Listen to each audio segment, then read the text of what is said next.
He rebuilt Germany's economy from ruin and helped destroy it. Hjalmar Schacht, the banker who ended hyperinflation, became the architect of Hitler's economic rise. For years, his policy powered the Nazi recovery until the regime he built turned against him. Horace Greeley Hjalmar Schacht was born on January 22, 1877 in Tinglev, a small town then part of the German Empire. His father, a merchant who had once lived in the United States, named him after an American politician, a hint of the cosmopolitan background that would shape his worldview.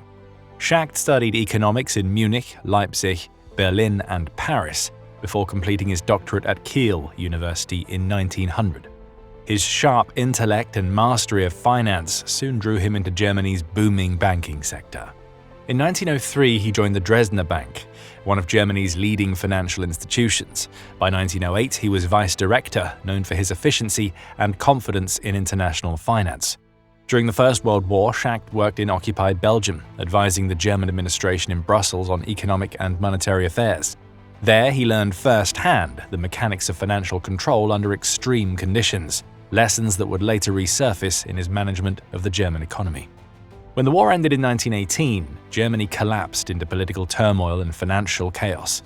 The Treaty of Versailles imposed massive reparations. The government responded by printing money, fueling one of the most catastrophic inflations in modern history. By 1923, the Reichsmark had become worthless. Ordinary Germans carried banknotes in wheelbarrows and savings evaporated overnight. Amid this chaos, Schacht, respected for his financial skill and pragmatic temperament, was appointed currency commissioner in November 1923. Only weeks later, on December 22, 1923, he became president of the Reichsbank, Germany's central bank. His first task was monumental: to halt the hyperinflation that had destroyed public faith in money itself. Schacht's solution was the Rentenmark, a temporary currency backed not by gold but by real assets such as land and industrial property. It worked. Confidence returned almost overnight and prices stabilized. Within months, Germany's economy began to recover, and Schacht was celebrated as the Wizard of Finance. In 1924 and 1929, he played a key role in the Dawes and Young Plan negotiations, which restructured Germany's war reparations and attracted foreign investment, especially from the United States. Schacht's policies restored Germany's international credit and helped revive industry and employment. Yet they also deepened the country's dependence on foreign loans, a vulnerability that would later prove disastrous when the Great Depression struck. By the late 1920s, Schacht's confidence often bordered on arrogance. He resigned from the Reichsbank in 1930 after disputes with the government over monetary policy, warning that political instability and economic mismanagement were steering Germany toward disaster. As the Weimar Republic faltered, Schacht began associating more openly with nationalist and conservative circles that sought a strong, authoritarian solution. His reputation as a savior of the economy made him a valuable ally for those looking to rebuild Germany's power, including the rising Nazi movement. As Germany's economy crumbled during the early 1930s, millions of people lost faith in the Weimar government. Factories closed, unemployment soared above 6 million, and extremist movements gained ground.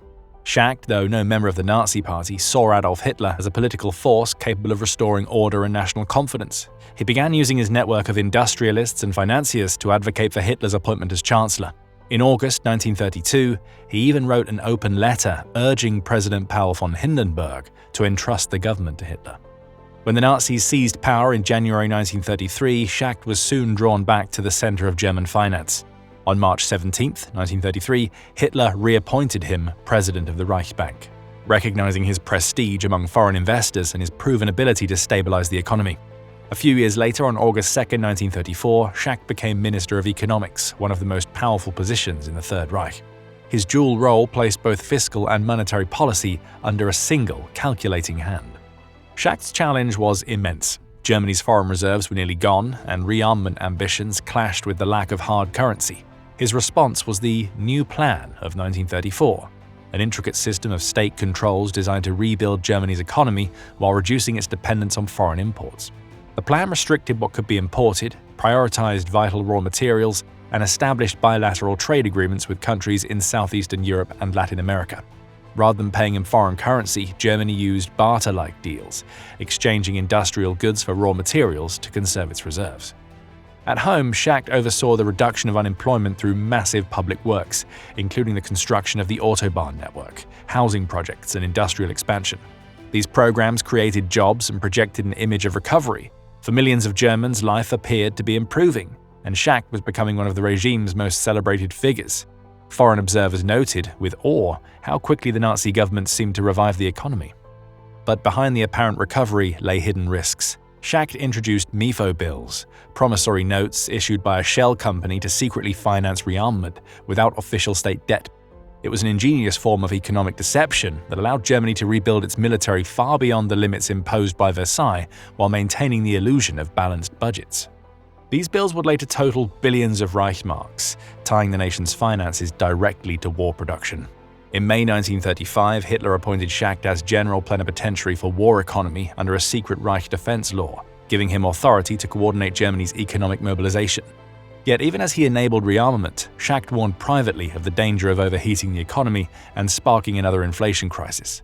His attempts to restrain spending soon put him on a collision course with Hermann Göring, whose four-year plan, launched in 1936, aimed at rapid autarky and total militarization. The savior of Germany's currency had become the financier of its war machine. By 1936, Germany's economic miracle had become inseparable from rearmament. Steel mills, chemical plants, and armaments factories worked at full capacity, but foreign reserves were exhausted, and imports of vital materials like oil and rubber were drying up. Schacht, always cautious about reckless spending, began to warn Hitler and Göring that the nation was heading toward another crisis. He urged a slowdown in military expansion and called for more investment in export industries to earn foreign currency. Hitler, impatient and increasingly dictatorial, dismissed these warnings as defeatism. Schacht's influence began to wane. While he still served as Minister of Economics, a real power was shifting toward Hermann Göring, who became the driving force behind the four-year plan, a sweeping program launched in October 1936 to make Germany self-sufficient and ready for war. Göring's command style clashed with Schacht's technocratic discipline. To Göring, economics was a matter of willpower, not balance sheets. To Schacht, inflation was a threat as real as any military one. The rivalry grew bitter. Schacht accused Göring's ministries of incompetence and corruption. Göring mocked Schacht as a timid bureaucrat afraid of bold action. Hitler, increasingly surrounded by yes-men, sided with Göring. In November 1937, Schacht was removed from the Ministry of Economics, though he remained Reichsbank president for a while longer. 2 months later, in January 1939, Hitler dismissed him from that post as well, accusing him of sabotaging the nation's rearmament efforts. Out of power, but not yet an enemy of the regime, Schacht was given the meaningless title of Minister without Portfolio, a political exile within the government. He retreated from public life, occasionally consulting foreign bankers and maintaining discreet contact with conservative figures opposed to Nazi excesses. By 1942, his warnings about economic instability proved prophetic. Germany was drowning in debt, and inflationary pressures mounted behind official statistics. After the failed July 20, 1944 assassination attempt on Hitler, the Gestapo launched mass arrests of anyone suspected of disloyalty. Schacht's name appeared among those loosely connected to conspirators, partly because of his old contacts with conservative resistance circles, partly out of Hitler's paranoia. On July 23, 1944, Schacht was arrested and sent first to Ravensbrück concentration camp, later transferred to Flossenburg and Dachau. He became one of the so-called Sonderhäftlinge, or special prisoners, held for potential use as hostages. In late April 1945, as the Third Reich collapsed, Schacht and other prominent inmates, including former Australian Chancellor Kurt Schuschnigg and French Prime Minister Léon Blum, were transported by the SS to South Tyrol. There, in early May, German guards abandoned them to advancing Allied forces. On May 5, 1945, Schacht was liberated by American troops near the village of Niederdorf. After his liberation, Schacht was detained by Allied forces and soon found himself facing the most famous courtroom in modern history. At the Nuremberg trials, he was indicted on 3 counts: crimes against peace, conspiracy to wage aggressive war, and participation in a criminal organization. The prosecutors portrayed him as a man who had financed Hitler's rise, built his war machine, and laid the economic groundwork for aggression. The evidence was complex. Schacht's own writings and speeches showed admiration for Hitler's leadership and disdain for the Treaty of Versailles. He had helped fund the Nazi Party in the early 1930s and had overseen the secret rearmament programs through the MIFO bill system. Yet his defense argued that Schacht's goal had been economic recovery, not war. He insisted that he resigned in protest and had even been imprisoned by the regime. His lawyer, Hans Laternza, portrayed him as a patriot who had tried to moderate Hitler's ambitions from within. The tribunal itself was divided. American and British prosecutors saw Schacht as a technocrat whose actions enabled Nazi aggression. Others believed the evidence did not meet the strict legal definition of war crimes. On October 1, 1946, the judges acquitted him of all charges, declaring that, whatever his political sympathies, it has not been proved that he participated in the planning or preparation of aggressive war. Freedom did not bring immediate peace. In 1947, German authorities retried Schacht under denazification laws. This time, a tribunal sentenced him to 8 years of hard labor for aiding the Nazi regime. He appealed, and in September 1948, a higher court overturned the ruling, granting his release. By then, the post-war economy was shifting under Allied occupation, and Schacht's theories of controlled credit and currency stabilization once again attracted attention, even among his former enemies.